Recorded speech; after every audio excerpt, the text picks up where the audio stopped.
Olá, estamos iniciando o nosso Batendo Forte, mais uma vez com o Mário Medalha, que já está chegando aqui com a gente. Alô, Mário, tudo bem? Tudo bem, Marcelo? E aí, como é Eu que estão vou, as coisas? eu, eu vou começar hoje batendo um pouquinho mais fraco, Ah, por porque quê, a gente hein? tem um bafão no jornalismo aí, Ah, pintou nessa madrugada ah.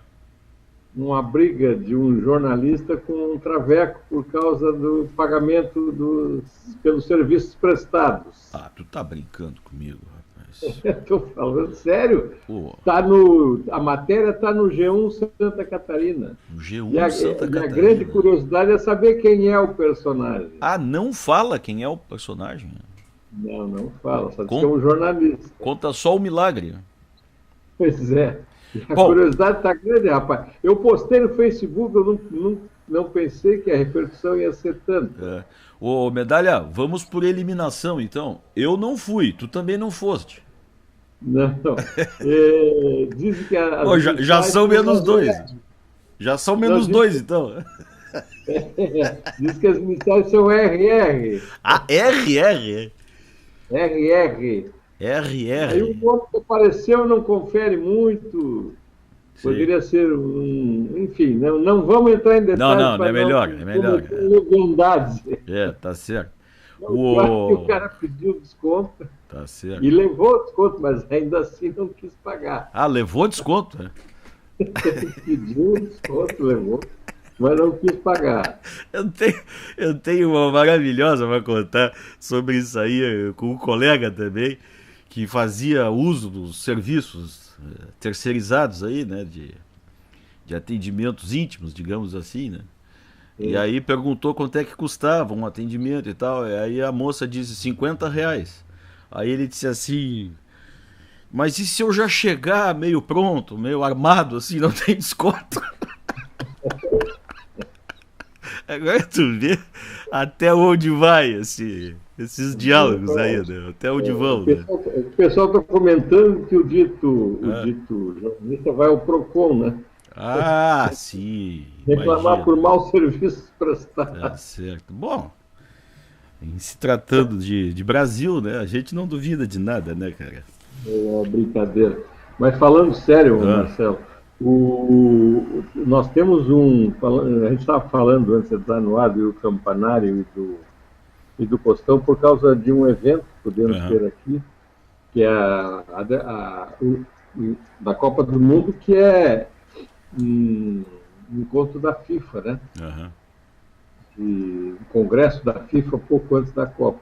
sei. E, e a briga não dá para dizer, né? Porque se vier para Santa Catarina também, porque tem outros estados Uhum, na fila, mas se vier para cá, os locais escolhidos seriam o Costão e o Will Campanário. sei. Num ou no outro, num ficariam as delegações e no outro seria realizado o congresso. Uhum, E nessa linha aí de confederação, tem um bafão também, né, que o presidente do Corinthians, o André Sanches, fez um encontro na sede do Corinthians e conseguiu trazer para cá, entre outras figuras de ex-atletas, hum, o Maradona, hum, e que participou junto com o Romário desse encontro, sei, para discutir problemas com a Comebol, os clubes da América com a Comebol, sei. que eles estão se achando injustiçados em relação ao pagamento das cotas de TV.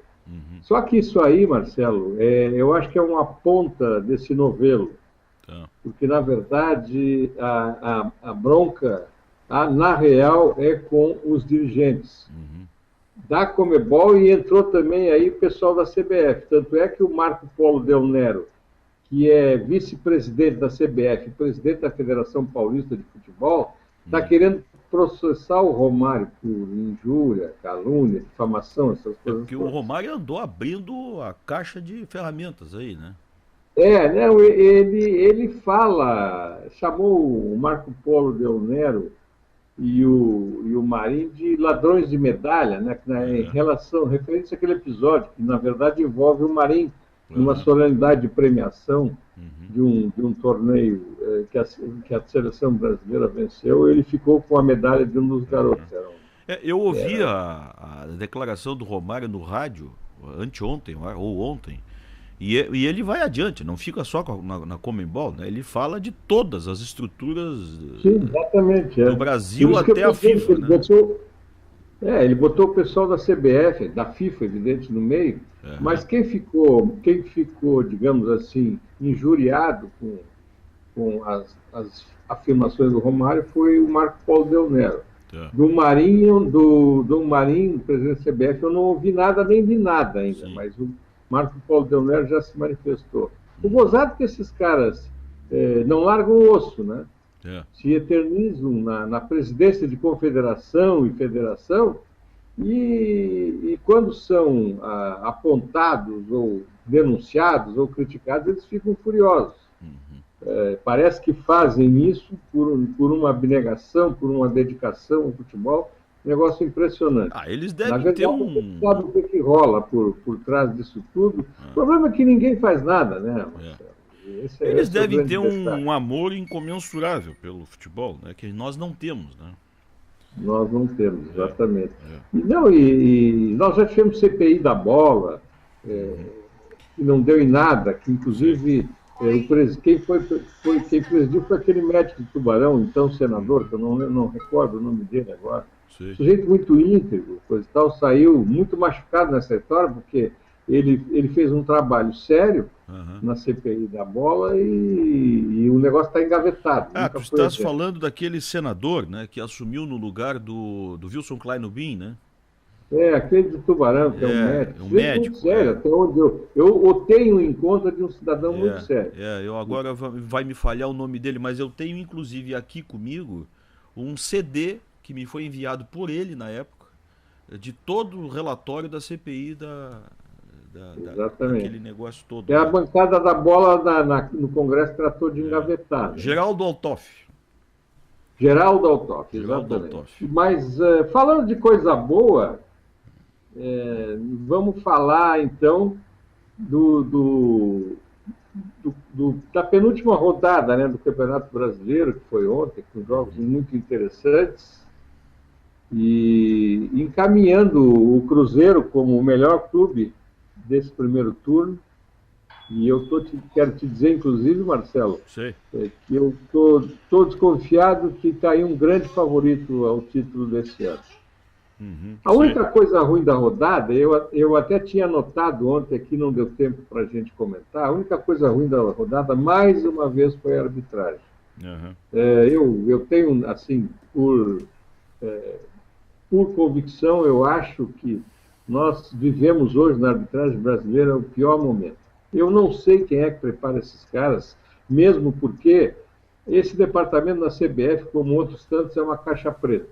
Ninguém, desde o tempo do o Armando Marques tinha lá o seu chiliques, mas às vezes até falava, conversava com a imprensa. É verdade. Agora não sabe mais nada.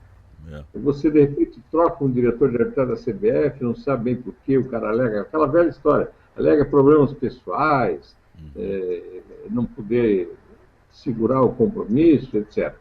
Mas eu estou me referindo a isso agora, de novo, porque ontem o jogo Internacional e Corinthians, teve, em Novo Hamburgo, 1-0 para o Inter, teve a arbitragem de um catarinense, Uhum. que foi o Zé Carlos, o Paulo Henrique Bezerra, filho do Zé Filho Carlos do Bezerra.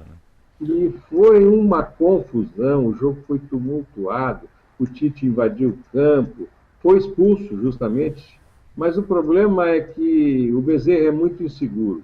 Ele validou um gol do Internacional e aí quando viu o goleiro cair no chão, voltou atrás, provocou uma confusão, alertado pelo Bandeira. Enfim, foi uma confusão nada. Depois teve um pênalti a favor do Internacional também que ele não marcou. Sim. E aí, Marcelo, entra o problema da confraria. Né? Esses analistas de arbitragem hoje são todos ex-árbitros. Nós temos, por exemplo, quem viu esse jogo e disse que a arbitragem do Bezerra foi perfeita é o ex-árbitro, Leonardo Gaciba. E não adianta, os caras são muito corporativos, tu não pode acreditar não pode entender como criteriosa a análise dele. Sim. Porque hoje, até contra eles funciona isso, né? Porque a gente tem hoje, sei lá, 20 câmeras num jogo de futebol. Então, o que o cara vai dizer, as câmeras vão contradizer o sujeito. Não tem como o cara querer enganar. Tempo que era só o rádio, coisa e tal, tudo bem, né? O Mário Vieira fazia aquele espetáculo todo, lembra? Me lembro, me lembro. Rádio... Já lembra que ele dizia? Exatamente. Entendeu? Hoje não tem mais, cara. Hoje o cara vai querer. Eu acho que, claro, os árbitros hoje são muito vigiados por causa disso. Mais uma razão até para que haja mais capricho na arbitragem e que haja também uma uniformização de critérios, porque cada jogo que tu vê, Marcelo, cada jogo que você vê hoje, os árbitros apitam diferente um do outro. É impossível isso. Para um vale, a falta vale cartão, para outro não vale. Para um é falta, para outro não é. E depois que inventaram essa palavra, questão de interpretação, meu amigo, então aí vale tudo. Aí tudo se explica, né? O fato que me parece, o Medalha, aí eu quero saber o que tu acha também, é o seguinte, ó, que pelo que a gente está vendo ao longo do tempo, aí dos últimos tempos, é que não é nem má fé do árbitro. Não é que o árbitro esteja na gaveta, ou queira isso ou queira aquilo. Ele está mal preparado, não há critério, né? Não, muito mal. É isso mesmo. Eu não falo em má fé. Eu nem me atrevo a falar em má fé, porque seria uma leviandade minha. Né? Eu vou dizer que o fulano estava de má fé, eu não tenho como provar, enfim. Mas o que é evidente é a má preparação dos nossos árbitros. Eu nem sei te dizer hoje quem é o diretor de arbitragem da CBF. Não aparece, não diz nada, ninguém dá entrevista, ninguém fala nada, ninguém explica, não se vê com frequência esses árbitros fazendo curso. Enfim, eu acho que é a parte, digamos assim, é a pior parte do futebol brasileiro hoje, e do Campeonato Brasileiro, se tratando de competição atual, é a arbitragem. Pode contar que na rodada do fim de semana vai acontecer mais confusão. E isso vai se agravando na medida em que a pressão for aumentando, né? Na medida que o campeonato for se encaminhando para o fim. Isso é histórico no futebol brasileiro. E com a eficiência das comunicações, com a cobrança que aumentou, evidentemente, do público, né, da torcida e de quem assiste em casa, com esse número de câmeras espalhadas no gramado, dando conta de tudo que acontece no jogo, os erros, a falta de critério, a falta de eficiência aparece, né? E por isso também, Marcelo, eu acho que se houvesse um departamento de arbitragem com instrutores, eles poderiam até transformar essa vigilância mais exacerbada, vamos dizer assim, a seu favor também.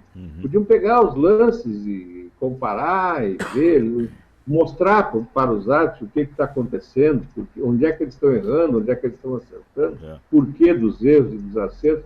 Mas me parece que, assim, ó, e outra coisa, Marcelo, uma coisa que eu acho estranhíssima. Para mim, a CBF parece que nada é em dinheiro. Eles estão, por exemplo, indicando ou sorteando, dizem que é sorteio, um árbitro do Pará para apitar no Rio Grande do Sul. É a coisa mais absurda do mundo isso. Né? Outro dia um árbitro apitou em Manaus, depois no dia seguinte apitou em Belém e veio para Novo Hamburgo para apitar um jogo do Grêmio, aliás, Novo Hamburgo seria do Inter. Acho que foi para Porto Alegre para apitar um jogo do Grêmio. Então é um negócio maluco, né? Não há, nem nisso há critério. Né? É que a CBF começa a apostar em alguns árbitros, querer transformá-los em árbitros da FIFA, sei lá o quê, e começa a mandar esses caras para tudo que é lado do Brasil. Agora quem paga o árbitro. Quem paga o árbitro é a CBF, né? Não, são os clubes. São os clubes, né? Mas no fim, o Marcelo, no fim isso sai de uma conta só. Entendeu? No fim isso sai de uma conta só. O grave nisso aí, para mim, é uma falta de critério, então, já a partir da própria CBF. Né? Tem que ter mais cuidado. Eu acho que não podia. O Bezerra é um bom árbitro, mas não é um árbitro para apitar Inter e Corinthians com a rivalidade que ganhou esse confronto depois daqueles episódios de 2005, É. quando É um o jogo. Inter era para ter sido campeão brasileiro e foi prejudicado por uma mudança de tabela, por erro de um árbitro que acabou se aposentando, enfim. É um jogo aí, que, só pelos dois nomes, é um jogo de muita tensão, né? E de riscos. não, e hoje se transformou em um jogo de muita rivalidade. Outro problema que está acontecendo no esporte brasileiro, Marcelo, e para minha surpresa eu estou vendo um desdobramento muito, assim, muito polêmico e cheio de acusações, que foi o fracasso do basquete brasileiro na Copa América, que nós já comentamos no comentário anterior. Sim. Acontece que o treinador brasileiro é um argentino, Rubens Manhano, de muito prestígio e de muita capacidade, conforme ele já provou treinando a própria seleção da Argentina, clube na Argentina, enfim. E ele veio para cá contratado pela CBF, deu um jeito no basquete brasileiro, o basquete que não tinha nem se classificado para a Olimpíada, já conseguiu na de Londres e não como é que se diz, não ganhou, foi vice-campeão da América, enfrentando a própria Argentina, jogando muito bem. Ele deu um jeito no basquete. A dificuldade dele é que os jogadores que estão na NBA não querem jogar. Então, esse ano se repetiu o problema. Nessa Copa América se repetiu o problema anterior. Um alegou lesão. Só para quem está nos assistindo entender. Para quem está nos assistindo entender, a NBA é a Liga Americana, né? Quem está jogando lá não quer sair de lá. De basquete profissional, né? É a Liga Americana de Basquete, que é uma liga organizadíssima, a coisa lá funciona direitinho. Enfim, então agora o que está acontecendo? O Rubens Manhano deu uma entrevista reclamando dessa...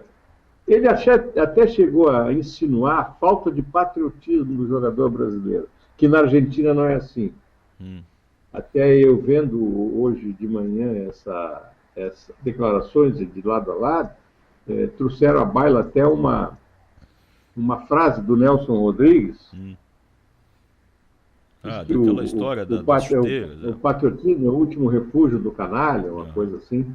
E por quê? Porque o Manhano se queixou disso e, em resposta, alguns ex-jogadores brasileiros de basquete, entre eles o Oscar, que também botou a boca no trombone por causa desse fiasco brasileiro, eles estão querendo que o Rubem Manhano saia da seleção. Sim. Querem que ele seja dispensado, que ele não treine mais. Eles já sugeriram nomes, inclusive, para substituir o Manhano. Entendo. Só que eu não sei, Marcelo, se não houve renovação no basquete brasileiro, e eu não sei se isso aí vai dar certo, porque nós não temos, eu acho, hoje, profissionais capazes com a bagagem e com a capacidade do Manhano. O que aconteceu lá na Venezuela agora foi um desastre total que talvez o Manhano, claro, deve ter a parte de responsabilidade dele, como ele mesmo disse, mas não a ponto de fazer com que ele tenha que sair da seleção. Na verdade, falta investimento no esporte todo, né? Esse aqui é o detalhe.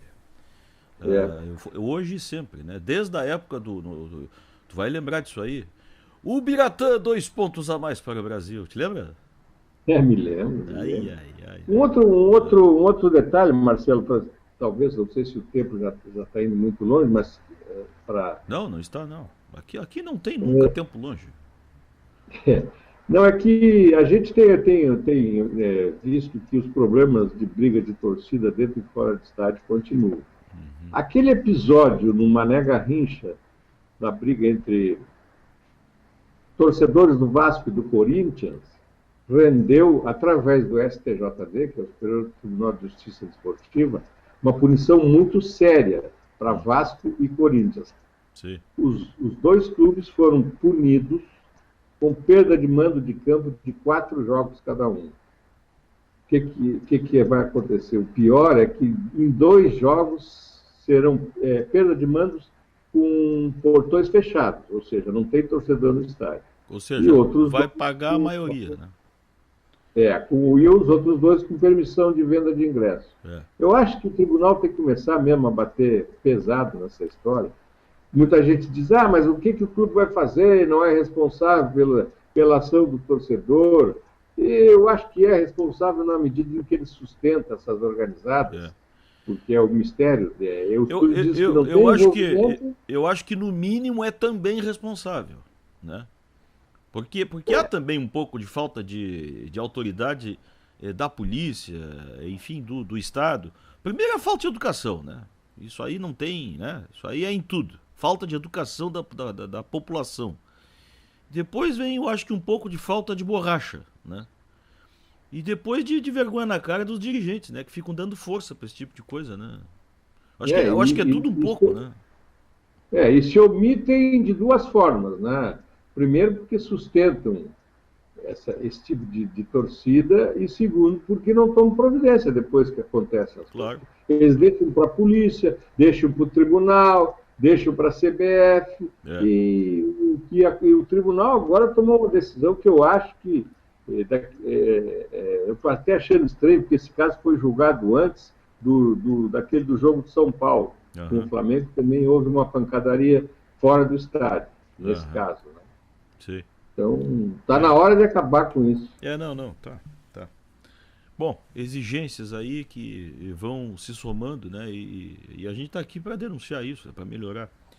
Então tá, Não, e ô às Medalha. vésperas de uma Copa do Mundo no país. É, Né? claro. Pô, nós vamos ser colocados à prova aí, né? E já sabemos que vamos rodar em muitos quesitos, né? É. Vamos fazer. Bom, agora nós vamos ver sábado, Marcelo. Vamos Né? ver. Tomara que não aconteça nada. E sábado vai ser um dia muito complicado para as autoridades do país e o modo geral. Ah, o 7 de Não é? setembro Tanto é lá que em está tudo Brasília, né? sendo monitorado. Aham. 7 de setembro e tem jogo em Brasília, É. né, da seleção brasileira contra a Austrália. É. Então eu estou numa expectativa muito grande para saber o que vai acontecer, se isso vai se misturar com o futebol, com aquela briga de torcida. Eu acho que não, porque é um jogo da seleção, mas que a gente nunca sabe. É, mas Com as há manifestações previstas para 7 de setembro. há questões aí mais assim, de maior amplitude até, o Mário, porque vai se misturar tudo, inclusive a questão política. Essa desse deputado presidiário que não foi cassado, vai se juntar a questão do senador boliviano, que é um criminoso boliviano, segundo o presidente Morales, e que está no Brasil, numa situação irregular ainda. Vai se misturar essa questão dos mensaleiros, que ainda está sem definição no Supremo. Vai se misturar também a votação no Senado, que parece que vai ter uma definição hoje sobre o voto secreto. Então, quer dizer, há muitas coisas em jogo. O Senado achou muito amplo É, essa questão do voto secreto, é, né? A é, proibição. é, Eles querem só para os senadores, os ilustres é, senadores querem só para a é. questão da cassação. Eles querem só o bom, né? Só aquilo que não interessa muito abrir, né? O senador Paulo Paim é que é o mentor de um projeto sério sobre isso e que derruba o tal do voto secreto, né? A gente vota nesse pessoal para eles serem representantes da gente. Que negócio é esse de voto secreto, cara? Eu não sei a tua opinião, mas eu sou radicalmente contra qualquer voto. Tudo tem que ser aberto. Acho que não tem esse troço aí. Não, também não, eu não concordo. A alegação de senadores e deputados, a alegação no Congresso, enfim, é que o voto secreto Protege e tal. para evitar a pressão É, do executivo ou do privado, não é, é? é, Quando há interesses muito grandes em jogo, é. para evitar a pressão. Mas eu não concordo que isso aí é papo Não, furado. sabe por que eu não concordo com isso, Mário? Pela simples razão do seguinte: o voto secreto, neste caso que você acabou de relatar, essa justificativa dada, ele só protege os negócios do senador. Porque se o Exatamente. sujeito abrir o voto dele, o que vai acontecer? Ele vai sofrer uma pressão? Vai, claro que vai. Mas a pressão, qual é o resultado dessa pressão? O sujeito vai mudar o voto dele? Bom, se ele mudar, é porque então a pressão foi suficiente para ele mudar o voto. Se não mudar, ele vai perder o negócio dele com quem fez a pressão. Então, É, essa coisa do derrubar, de pressão, não sei o quê, Isso aí é para resguardar interesse pessoal do senador. É óbvio. Não tem interesse público nenhum nisso. E essas maracutaias, Marcelo, se estendem, evidentemente, ao esporte. Porque Claro. as confederações e as federações não me deixam mentir. É verdade. Porque os presidentes estão aí eternizados, ninguém sabe o que acontece. Eles fazem o que. Aqui mesmo em Santa Catarina, nós temos o Delfim Peixoto, que está na Federação Catarinense há 25 anos. Isso é um absurdo. E é assim, ó. Ele, por exemplo, mudou o estatuto da federação para poder se reeleger ad eterno. Como é que o sujeito fica 25 anos numa instituição? Mas aí você mistura também os clubes, são responsáveis por isso. Enfim. É uma coisa eterna, né, cara? Quase eterna, né? A gente vai morrer e vai ter essa coisa ainda. Então tá, Mário, vamos deixar um pouco de assunto para amanhã, né? Amanhã é o último dia da semana, vamos encaminhar o fim de semana na sexta-feira. E talvez falar um pouquinho mais desse jogo do Brasil aí, né? Pois é, vamos ver, o Filipão já está encaminhando o time. Nem o Hulk, que está machucado. Nem Fred, né? O substituto dele é o Bernard, vamos ver amanhã. Parece que vem um ataque novo aí, né? Bom, é uma opção, né? Para isso que servem os jogos aí, esses preliminares aí, né? O ataque novo teria o Jô, né? Aquele centroavante do Atlético, mas vamos ver amanhã, a gente vai ter isso mais quentinho. Então tá certo. Mário Medalha, até amanhã com mais um Batendo Forte. Até amanhã, um grande abraço. Este foi o Mário com a gente aqui, o Mário Medalha, qualidade do esporte no ar. Voltamos amanhã com uma nova edição do Batendo Forte. Até lá!